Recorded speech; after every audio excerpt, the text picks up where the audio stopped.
Dahil nga wala na naman kaming pasok nito ni D, 5 araw nga walang pasok, kaya naman ginawa na lang namin ay mag-football. Yun nga lang, munta nga kasi itong kasama ko eh.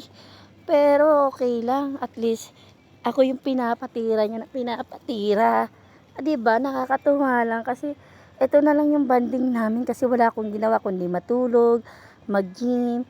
Tapos buti na lang may bola dito kaya naman nag-enjoy naman kaming dalawa talaga. Nakakatuwa lang kasi talagang may naiwan na bola at talaga naman naglaro kami ng bonggang-bongga.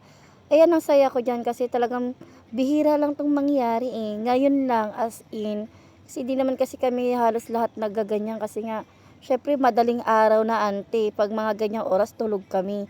Tsaka 'pag may pasok, mga ganitong oras may pasok kami kasi panggabi kami, eh, tulog sa umaga. So para kaming aswang.